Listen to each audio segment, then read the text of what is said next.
नमस्कार, मैं हूं विनय मिश्रा। आप देख रहे हैं SW न्यूज़ और इस खास लाइव में आपका स्वागत है। और आज इस लाइव में हम चर्चा करेंगे जो पिछले कुछ दिनों से लगातार सुर्खियों में है। ये शख्स कोई और नहीं है, गुजरात कांग्रेस के वर्किंग प्रेसिडेंट। हम बात कर रहे हैं हार्दिक पटेल की। हार्दिक पटेल ने एक बार फिर से कुछ ऐसा बयान दिया है अपनी ही पार्टी को लेकर के कि वे सुर्खियों में हैं। और अब ये सवाल उठ रहा है उनको लेकर के, हार्दिक पटेल को लेकर के, कि क्या उन्होंने भारतीय जनता पार्टी के साथ में अपना डील है वो कर लिया है। जिस तरीके से बयानबाजी कर रहे हैं, वे कह रहे हैं कि हमें, अगर जब उनसे पूछा गया कि क्या आप वाकई भारतीय जनता पार्टी में जाना चाह रहे हैं, मतलब आपके बयान से इस तरीके के संकेत आ रहे हैं, तो उन्होंने बोला कि भाई हमें अपना भविष्य भी देखना है। मतलब यानी उन्होंने अपना ऑप्शन काफ़ी कुछ खुला रखा है। बाद में उन्होंने एक और बयान दिया कि नहीं, मैं ऐसा मेरा कोई प्लान नहीं है फिलहाल।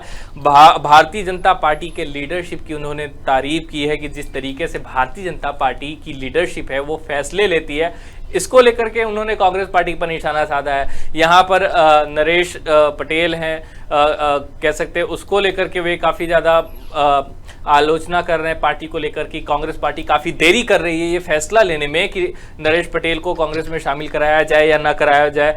बीजेपी की उन्होंने तारीफ की। राम मंदिर निर्माण को लेकर भी उन्होंने भारतीय जनता पार्टी की प्रशंसा की। कश्मीर से धारा 370 हटाए जाने को लेकर भी उन्होंने काफ़ी कुछ प्रशंसा की भारतीय जनता पार्टी की।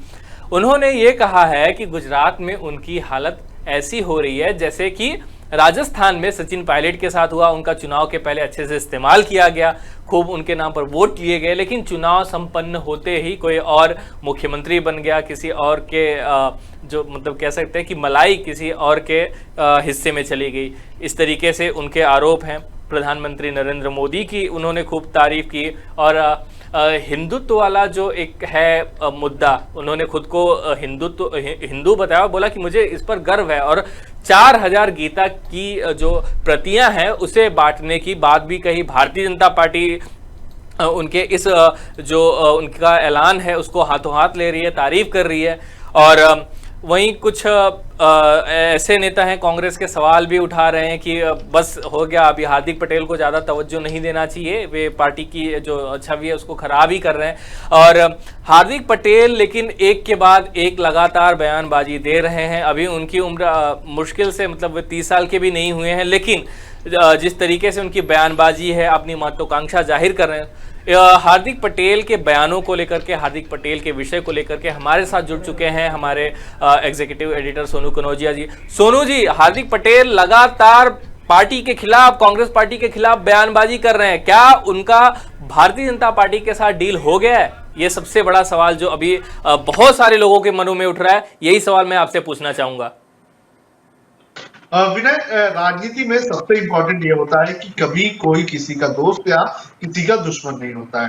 और हार्दिक पटेल की अगर राजनीति की बात करें तो हार्दिक पटेल जाहिर तौर पर एक मूवमेंट से आए हुए हैं, लेकिन उनकी राजनीति अगर देखी जाए तो वो कांग्रेस से मेल खाती हुई राजनीति तो नहीं है और ना ही बीजेपी से मेल खाती हुई उनकी राजनीति है। और यही ये बात बताती है कि हार्दिक पटेल कांग्रेस में भी रह सकते हैं और बीजेपी में भी रह सकते हैं। और जो इस वक्त हालात बने हुए हैं, जो स्थिति इस वक्त गुजरात में बनी हुई है, उसको लेकर हार्दिक पटेल जो है वो काफी ज्यादा चिंता में है। चिंता में होने का कारण यह है कि अगर उनकी जगह पर किसी और को लाकर बैठा दिया जाता है और उसके चेहरे पर गुजरात में कांग्रेस चुनाव लड़ती है तो हार्दिक पटेल का फ्यूचर क्या होगा। तो इसलिए हार्दिक पटेल इस वक्त अपने भविष्य की चिंता में लगे हुए हैं और इसी के लिए हार्दिक पटेल प्रेशर बना रहे हैं पार्टी आलाकमान पर कि वो जल्द से जल्द गुजरात को लेकर अपना फैसला ले। अगर जल्द से जल्द गुजरात को लेकर कांग्रेस फैसला ले लेती है, समझिए कि अगर नरेश पटेल को लेकर आ जाती है तो हार्दिक पटेल के सामने रास्ता साफ हो जाएगा कि अब नरेश पटेल पर ज्यादा फोकस करेगी कांग्रेस और हार्दिक पटेल पर नहीं करेगी। तो हार्दिक पटेल के पास ऑप्शन खुल जाते हैं कि वो अपना रास्ता चूज कर सकते हैं। तो हार्दिक पटेल इस वक्त आलाकमान पर लगातार ये प्रेशर बना रहे हैं कि आप जल्द से जल्द फैसला लीजिए ताकि मैं भी अपने फ्यूचर के बारे में सोच सकूं। और जिस हिसाब से बयान दे रहे हैं हार्दिक पटेल, ये कांग्रेस के लिए काफी चिंताजनक है, क्योंकि हमने कई राज्यों में कांग्रेस में देखा है कि जो कांग्रेस की अंदरूनी लड़ाई है उसका खामियाजा कांग्रेस को उठाना पड़ रहा है। फिर चाहे वो महाराष्ट्र में हो, राजस्थान में हो, मध्य प्रदेश में हो, हर जगह हमने कांग्रेस की अंदरूनी कला देखी है। और गुजरात में भी इस वक्त ऐसा ही दिखाई दे रहा है। हार्दिक पटेल लगातार ये बताने की कोशिश कर रहे हैं कि उन्हें कार्यकारी अध्यक्ष तो बना दिया गया है गुजरात का, लेकिन उनकी बातों को इंपॉर्टेंस नहीं दी जाती है। पार्टी की मीटिंग होती है, वहां पर उन्हें नहीं बुलाया जाता है। जो बड़े नेता आते हैं वहां पर उन्हें नहीं बुलाया जाता है। तो इससे कहीं ना कहीं हार्दिक पटेल नाराज है और ये कांग्रेस के लिए चिंता करने का विषय है, क्योंकि हार्दिक पटेल एक मूवमेंट से आने वाला नेता है और जाहिर तौर पर वो अपनी महत्वाकांक्षा तो सामने पेश करेगा ही, दावेदारी पेश करना बेहद ज्यादा जरूरी है। लेकिन कांग्रेस से अगर एक ऐसा पॉपुलर नेता चला जाता है, कोई और पॉलिटिकल पार्टी ज्वाइन कर लेता है, तो ये कांग्रेस को ही नुकसान होगा। कांग्रेस इस वक्त कौन से विचार में बैठी हुई है, ये सोचना बेहद ज्यादा जरूरी है कि कांग्रेस आखिर प्लान क्या करेंगे। क्या वो हार्दिक पटेल को जाने देना चाहती है, जिस तरह से भारतीय जनता पार्टी ने शत्रुघ्न सिन्हा जैसे जो लीडर थे उन्हें जाने दिया। और भारतीय जनता पार्टी की जब बात आती है तो भारतीय जनता पार्टी के पास ऐसे ऑप्शन थे कि अगर शत्रुघ्न सिन्हा, यशवंत सिन्हा, ऐसे कई लोग अगर चले भी जाते हैं तो पार्टी को नुकसान नहीं होगा। लेकिन गुजरात से अगर हार्दिक पटेल चले जाते हैं तो क्या पार्टी जो है वो उतनी पॉपुलर और उतनी ताकतवर रहेगी, ये कांग्रेस को सोचना चाहिए। और ये कांग्रेस के लिए आने वाले दिनों में चिंतन का विषय होना चाहिए, क्योंकि आने वाले दिनों में गुजरात में विधानसभा के चुनाव होने हैं और गुजरात में इस वक्त कांग्रेस के पास हार्दिक पटेल से ज्यादा पॉपुलर नेता नहीं है। सोनू जी, यहाँ पर जो हार्दिक पटेल है, वे बोल रहे हैं कि मतलब सोनिया गांधी हो, राहुल गांधी हो, प्रियंका गांधी हो, उनसे कोई खास मतलब इतना गिला शिकवा नहीं है। लेकिन ये जो यहाँ पर प्रदेश का जो कह सकते हैं कि प्रदेश का नेतृत्व है, वो उन्हें काम न करने दे रहा है, न खुद कर रहा है, ये ऐसा उनका आरोप है। लेकिन यहाँ पर मेरा सवाल आपसे ये रहेगा कि वे आरोप लगा रहे हैं, प्रदेश के नेताओं पर लगा रहे हैं, लेकिन ये उनकी बयानबाजी उनको कितना नुकसान कर रही है, या इससे ज़्यादा नुकसान हार्दिक पटेल को, उनके प्रोस्पेक्ट को हो रहा है? क्योंकि जिस तरीके से बयानबाजी कर रहे हैं, ऐसा लग रहा है कि वे छोड़ सकते हैं पार्टी। तो ये कांग्रेस पार्टी को ज़्यादा नुकसान पहुंचा रही है, या कांग्रेस पार्टी में जो उनका कह सकते हैं कि अगर उनके लिए कुछ सोचा गया हो और उनके लिए पहले से कुछ तय किया गया हो, अभी तक उन तक कन्वे ना किया गया हो, लेकिन उनकी जो आने वाले दिनों में पार्टी के अंदर उनकी स्थिति रहेगी, अगर वे रुक जाते हैं पार्टी में, तो वो उसको कहीं ना कहीं मतलब खतरे, जोखिम में डाल रहे हैं, जिस तरीके से बयानबाजी दे रहे हैं। कांग्रेस को ज़्यादा नुकसान होगा या हार्दिक पटेल को?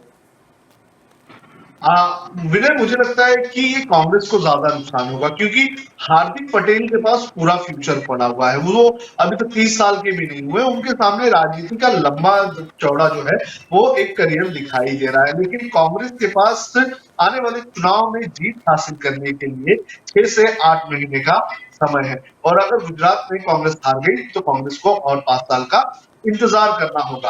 तो कांग्रेस इस वक्त मुझे लगता है कि ये कहीं ना कहीं क्रिटिकल कंडीशन में है, उसे ज्यादा नुकसान होगा। दूसरी बात, हार्दिक पटेल ने भले ही ऊपर ये कह रहे हैं कि उनकी नाराजगी सोनिया गांधी, राहुल गांधी और प्रियंका गांधी से नहीं है, लेकिन अगर कोई एम्पावर कर सकता है हार्दिक पटेल को तो वो गांधी परिवार ही कर सकता है। कुछ दिनों पहले हार्दिक पटेल ने ही एक बयान दिया था कि मैंने राहुल गांधी को कई बार खत लिखे, लेकिन राहुल गांधी की तरफ से कोई भी रिस्पॉन्स नहीं आ रहा है। तो हार्दिक पटेल को इस वक्त कांग्रेस की लीडरशिप ही ज्यादा इंपॉर्टेंस देती हुई नजर नहीं आ रही है, और मुझे लगता है कि हार्दिक पटेल को सबसे ज्यादा इसी को लेकर कहीं ना कहीं एक तरह की चिढ़ होगी या फिर एक तरह की चिंता होगी। तो हार्दिक पटेल भले ही ऊपर से कितना भी कह ले कि स्टेट लीडरशिप में प्रॉब्लम है, स्टेट में नेताओं के साथ उन्हें प्रॉब्लम हो रही है, लेकिन स्टेट में अगर कोई प्रॉब्लम हो रही है तो जाहिर सी बात है जो आला कमान बैठा हुआ है वो इसे नजरअंदाज नहीं करता होगा। उसे भी पता होगा कि हार्दिक पटेल के साथ किस तरह से बिहेव हो रहा है, और अगर वो चाहते तो हार्दिक पटेल के साथ ये जो कुछ हो रहा है उसे समय रहते रोक देते, सोनू लेकिन जी, हार्दिक आला कमान की तरफ से कोई एक्शन नहीं लिया जा रहा है। सोनू जी, हार्दिक पटेल के बीजेपी में जाने की संभावनाएं क्या हैं? क्योंकि कुछ नेता होते हैं, जैसे सिद्धू थे पंजाब में, उन्हें छोड़ने नहीं दिया गया, आखिर तक उन्होंने अपने अध्यक्ष पद से इस्तीफा की भी पेशकश की थी, उन्हें रोक लिया गया आखिर जब तक चुनाव संपन्न नहीं, उसके बाद उनका इस्तीफा हुआ, उन्हें कहा गया इस्तीफा देने के लिए, लेकिन उस समय चुनाव तक उन्हें मनाए रखने की कोशिश की गई, जो उनकी मांगे थी उनके सामने झुकना पड़ा। यहाँ पर दिलचस्प बात यह है कि हार्दिक पटेल आर्टिकल 360 को हटाए जाने की तारीफ कर रहे हैं, खुद को मतलब हिंदू होने पर गर्व की बात कर रहे हैं, गीता की प्रतियां बांटने की बात कर रहे हैं, और भारतीय जनता पार्टी की जो लीडरशिप है, उसके जो निर्णय लेने की एक काबिलियत है, उसकी काफ़ी ज़्यादा प्रशंसा कर रहे हैं, खुलकर कर रहे हैं। तो इसको क्या इस तरीके से देखा जा सकता है कि लगभग लगभग भारतीय जनता पार्टी के साथ डील हो चुकी है, या फिर अंतिम चरण में है ये डील? क्योंकि जिस तरीके से अपने संगठन के बारे में आलोचना करना, सवाल उठाना, G23 के और भी नेता हैं जो कांग्रेस की जो नेतृत्व है कांग्रेस पार्टी की, उसको लेकर के सवाल उठा रहे हैं, या स्ट्रैटेजी को लेकर के सवाल उठा रहे हैं, लेकिन किसी दूसरी पार्टी की इस तरीके से तारीफ नहीं कर रहे हैं। ये तारीफ वाला जो मामला है, ये हार्दिक पटेल के मामले में दिखाई दे रहा है। तो क्या आपको लगता है कि लगभग लगभग मैच फिक्स हो गया है? देखिए, मुझे लगता है कि बातचीत तो कहीं ना कहीं चल रही है, बातचीत चल रही है, और बातचीत के चलने के चलते ही हार्दिक पटेल लगातार इस तरह के बयानबाजी दे रहे हैं।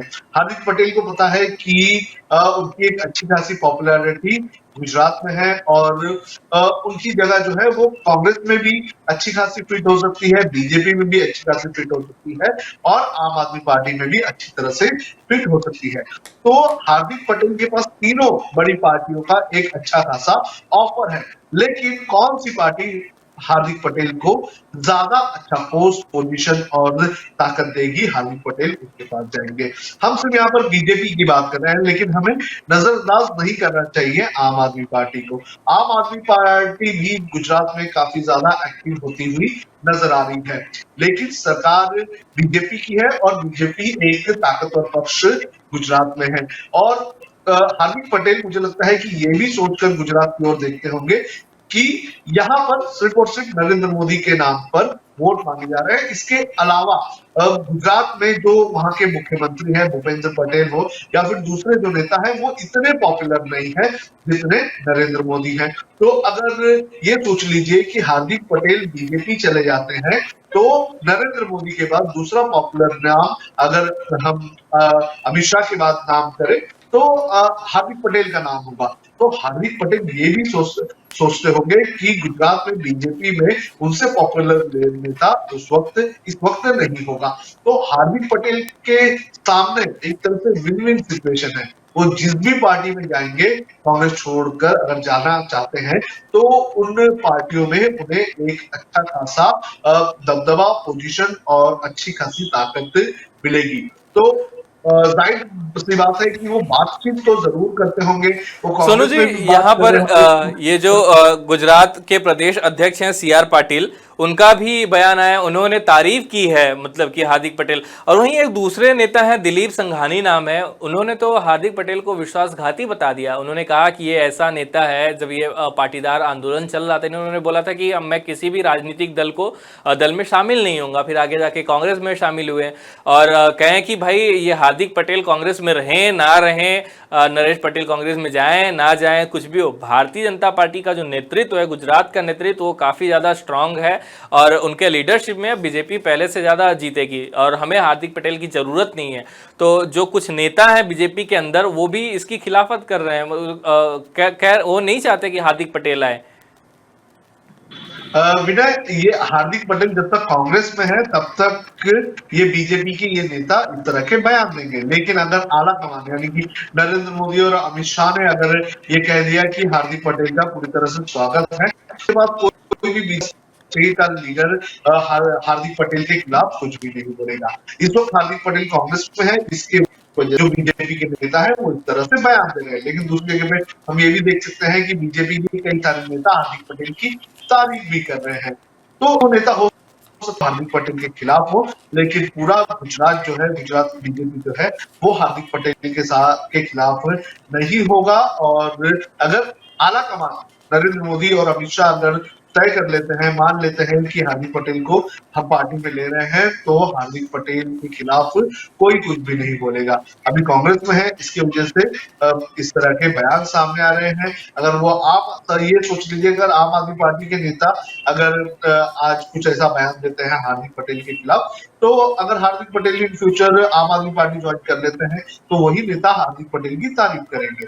तो ये तो इस वक्त की सिचुएशन है। इस वक्त की सिचुएशन को देखते हुए ये नेता हार्दिक पटेल के खिलाफ इस तरह के बयान दे रहे हैं। लेकिन अगर स्थिति बदलती है, समीकरण बदलते हैं, तो यही नेता हार्दिक पटेल का स्वागत जी करेंगे। जी जी, बिल्कुल मैं आपके इस बात से सहमत हूँ कि अगर वहां से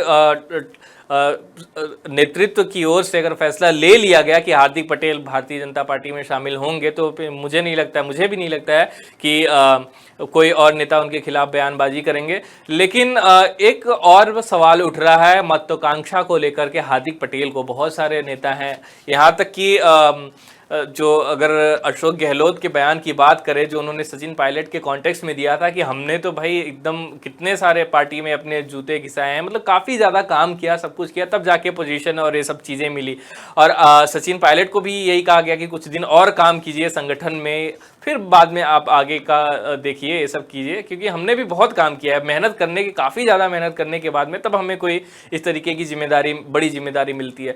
आपको नहीं लगता कि हार्दिक पटेल वे आंदोलन से उसके बाद में पिछला इलेक्शन इसलिए नहीं लड़ पाए थे क्योंकि उनकी उम्र भी नहीं हुई थी, अभी इतनी कम आयु है, और इतनी ही अब फिर भी वे अभी कांग्रेस पार्टी के वर्किंग प्रेसिडेंट बन गए हैं गुजरात कांग्रेस के, और उन्हें इतनी बड़ी जिम्मेदारी मिल भी गई है। लेकिन जिस तरीके से वहाँ पर विरोधी दलों के अगेंस्ट में उनको कैंपेन खोलना चाहिए था, माफ कीजिए, जो सत्ताधारी पार्टी है वहाँ पर कांग्रेस की विरोधी पार्टी है बीजेपी, उसके खिलाफ उन्हें जिस तरीके से मोर्चा खोलना चाहिए था, वे अपनी ही पार्टी के खिलाफ खुले हुए हैं। तो उन्हें लोगों या फिर वहाँ के मुद्दों उससे ज़्यादा अपनी पड़ी हुई है, ये उन पर आरोप लग रहा है हार्दिक पटेल का। विनय, किसी भी राजनेता को महत्वाकांक्षी होना चाहिए, क्योंकि अगर जब तक आप महत्वाकांक्षी नहीं होंगे तब तक आपका पोजीशन नहीं बढ़ेगा। अगर आप बोले कि मैं एक कार्यकर्ता बनकर चुपचाप काम करता रहूं, तो ऐसा नहीं चलेगा। हार्दिक पटेल एक कम उम्र में काफी पॉपुलर हुए, और एक छोटी सी उम्र में हार्दिक पटेल एक बड़ा आंदोलन का चेहरा बनकर आए थे। 2017 में जब गुजरात के लोकसभा के चुनाव हुए थे, तो उस वक्त हमने देखा था कि किस तरह से हार्दिक पटेल का जो क्राउड है वो कांग्रेस को सपोर्ट कर रहा था, और किस तरह से मोर्चे निकाले गए थे, और सड़कों पर जिस तरह से भीड़ इकट्ठा हुई थी, वो बता रही थी कि हार्दिक पटेल में कितना पोटेंशियल है। तो जाहिर तौर पर अगर कोई कम उम्र में इतना अच्छा पॉपुलैरिटी पा लेता है, तो उसकी महत्वाकांक्षा तो होगी ही। लोगों ने उसे एक्सेप्ट किया है, पाटीदार समुदाय ने उसे एक्सेप्ट किया हुआ है। तो अगर इतने बड़े नेता को आप अगर साइडलाइन कर देंगे, आप उसे उतना इंपॉर्टेंस नहीं देंगे जितना उसे देना चाहिए, तो जाहिर सी बात है कि वो नाराज होगा। और हार्दिक पटेल से पॉपुलर इस वक्त गुजरात कांग्रेस का एक भी नेता का आप मुझे नाम बता दीजिए। कोई भी ऐसा नेता नहीं है जो हार्दिक पटेल से ज्यादा पॉपुलर होगा। तो जो पॉपुलर है उसके नाम पर चुनाव लड़ना चाहिए, जिस तरह से भारतीय जनता पार्टी लड़ती है। नरेंद्र मोदी बहुत ही पॉपुलर नेता है, और नरेंद्र मोदी की पॉपुलैरिटी के नाम पर बीजेपी हर एक स्टेट में इलेक्शन लड़ती है। कांग्रेस ऐसा नहीं करती है। कांग्रेस पॉपुलर नेता का चेहरा जो है वो उतना प्रोजेक्ट करती नहीं है किसी चुनाव में, और पॉपुलर नेता भी रोड पर नहीं उतरते हैं। एक ऐसा नेता हार्दिक पटेल उनके सामने दिखाई दे रहा है जो रोड पर, सड़क पर उतरकर प्रोटेस्ट कर सकता है। आप उसी को इंपॉर्टेंस नहीं दे रहे हैं, तो जाहिर सी बात है नेताओं में नाराजगी तो होगी। आप आपके जो पुराने जो नेता हैं उनको आप मैनेज करने की कोशिश कर रहे हैं, उन्हें खुश करने की कोशिश कर रहे हैं, लेकिन जो युवा पीढ़ी जो आ रही है, आप उसको कहीं ना कहीं नाराज कर रहे हैं। और कई सारे ये जो सर्वे सामने आ रहे हैं वो भी ये बता रहे हैं कि जो युवा नेतृत्व है कांग्रेस का, वो कहीं ना कहीं पार्टी से दूर जा रहा है। तो इस वक्त आपके सामने संकट युवा नेता बने हुए हैं। आपको उनके पॉपुलर नेता को आपको वहां पर इंपॉर्टेंस देनी चाहिए, लेकिन आप वैसा नहीं कर रहे हैं। बीजेपी ने एक बहुत ही डेरीबाज फैसला लिया था, और वो फैसला ये था कि जो सीनियर नेता थे उन्हें मार्गदर्शक मंडल में डाला, और जो नए नेता आए थे उन्हें एक्टिव पॉलिटिक्स में उन्हें रखा। आज बीजेपी की स्थिति देखिए क्या है, कितनी स्मूथली बीजेपी चल रही है, कितना कंट्रोल जो है उनके नेताओं के ऊपर है। तो कांग्रेस के अंदर ऐसा कहीं पर भी नहीं है, कोई भी नेता उठकर कुछ भी बोल देता है। हार्दिक पटेल को आपने कार्यकारी अध्यक्ष बना दिया, लेकिन आपने उनको पावर नहीं दिया। आपको आप कहीं भी उन्हें बुलाते नहीं है, कोई बड़ा नेता आता है नहीं है, आता है तब। और दूसरी बात, जब राहुल गांधी को खत लिखते हैं, राहुल गांधी उस पर कोई रिप्लाई नहीं देते हैं। तो ये सारी चीजें एक युवा नेता को जाहिर तौर पर परेशान करेगा ही। और हार्दिक पटेल जैसा नेता जो एक बड़े मूवमेंट से आया हुआ है, अगर आप उसे ऐसे परेशान करेंगे तो वो नेता आपको छोड़कर जाएगा ही। आज का वक्त फास्ट फॉरवर्ड वाला वक्त है, तो आपको कई सारे ऑप्शंस मिलते हैं। आप जाहिर सी बात है, जिस तरह से अशोक गहलोत की बात की है कि आप कई सारा एक्सपीरियंस लेकर आए, कई सारे सालों से आपने काम किया, लेकिन ये भी तो देखिए कि वक्त बदल चुका है, चीजें काफी पास हो चुकी है। जो आपने 20, 25, 30 साल के का आपका एक्सपीरियंस होगा, तो आज लोग कम से कम टेक्नोलॉजी के चलते 5 साल के अंदर, 10 साल के अंदर उतनी सारी चीजें सीख रहे हैं। तो ये भी समझना चाहिए कि वक्त बदल चुका है। इस चर्चा को हम आगे और बढ़ाएंगे, उससे पहले मैं अपने दर्शकों से कहना चाहूँगा कि अगर हार्दिक पटेल के जिस तरीके से हार्दिक पटेल बयानबाजी कर रहे हैं उसको लेकर आपके कोई राय हैं, आपके कुछ सवाल हैं, तो कमेंट बॉक्स में ज़रूर लिखें, हम उस पर भी चर्चा करेंगे। आप अपनी बात हम तक पहुंचा सकते हैं। उसके अलावा सोनू जी, मैं आपसे फिर यही पूछना चाहूँगा कि जिस तरीके से ये थोड़ी इमेच्योरिटी नहीं हो जाती है कि अब चुनाव आने को हैं, आप अपने लिए, पार्टी के लिए ज़्यादा ना कह करके अपने लिए बात करें, तो ये कहीं ना कहीं जो एक कांग्रेस समर्थक, जो कांग्रेस के वोटर्स हैं या कांग्रेस को काफ़ी ज़्यादा समय से समर्थन देते रहे हैं, ऐसे लोग हैं, वे कह रहे हैं कि ये मतलबी हैं, काफ़ी ज़्यादा मतलबी लोग हैं, ये कहीं पे भी रहें इनसे कुछ खास फ़र्क नहीं पड़ता। 2017 के चुनाव की बात करें, 2018 के चुनाव की बात करें, माफ़ कीजिएगा, पिछले विधानसभा चुनाव की बात करें तो वहाँ पर हार्दिक पटेल नहीं जीता पाए थे, जबकि एकदम जो पाटीदार आंदोलन था उस समय चरम पर था, तो उस समय वे कुछ ज़्यादा कर नहीं पाए थे। और इस बार भी वे अपने दम पे पार्टी को नहीं जिता सकते। पार्टी नरेश पटेल नरेश पटेल के पार्टी में आने से कुछ फ़ायदा हो सकता है, लेकिन हार्दिक पटेल की उतनी अधिक भूमिका नहीं है, इस तरीके की बात भी कही जा रही है। विनय, 2017 का जो विधानसभा का चुनाव था, हमने देखा था कि 57 सीट्स या फिर 54 सीट्स उसके पहले कांग्रेस के पास हुआ करती थी। 2017 का ये जो चुनाव था, ये इस चुनाव में कांग्रेस जो है वो लगभग 91 या फिर 97 सीट्स के आसपास गई थी, मतलब बहुमत के आंकड़े के आसपास चली गई थी। तो ये आपको क्या लगता है, ऐसे ही हो गया? क्या राहुल गांधी इतने पॉपुलर थे? उस वक्त हमने देखा था कि किस तरह से जो युवा नेता है उनकी जो एक तिगड़ी जो है वो बन रही थी। राहुल गांधी फेस थे कांग्रेस के, लेकिन राहुल गांधी को सपोर्ट करने का काम किसने किया था? अल्पेश ठाकुर, जिग्नेश मेवानी और हार्दिक पटेल। ये ऐसे 3 युवा नेता आए थे जिन्होंने बीजेपी को बहुत ज्यादा हैम्पर किया, बीजेपी को नुकसान किया था।